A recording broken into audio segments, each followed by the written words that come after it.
देहाती ऑफिशियल। अगर आप लोगों को डांस देखना है धमाकेदार तो इस चैनल पे आप जाइए और धमाकेदार डांस मिलेगा और आनंद उठाएंगे। तो हम सुनाएंगे अम्बेडकर नगर से आई है दीदी जी।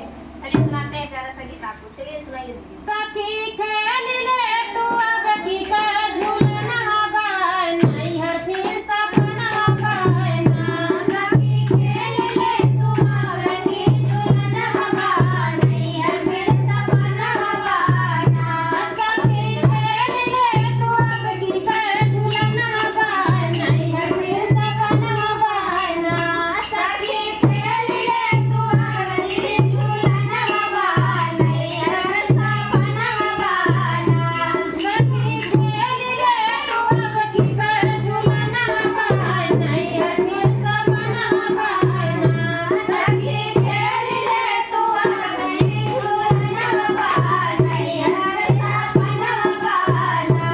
आईने सासुरु हमार लइका डोलिया कहार लइका डोलिया कहार लइका डोलिया कहार उनके आगे पीछे बाजला बजना गाची अब की बरसाना गाना। उनके आगे पीछे बाजला बजना गाना नहीं हर सपना गाना। उनके आगे पीछे बाजला बजना गाना नहीं हर सपना गाना। उनके आगे पीछे बाजला बजना गाय नहीं हर फिर सपना गाय ना। उनके आगे पीछे बाजला बजना गाना नहीं हर सपना गाना। अभी खेल ले तू अब की कैसवना गाय नहीं हर फिर सपना गाय ना। सखी खेल ले तू अब की सपना गाना नहीं हर सपना गाना।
की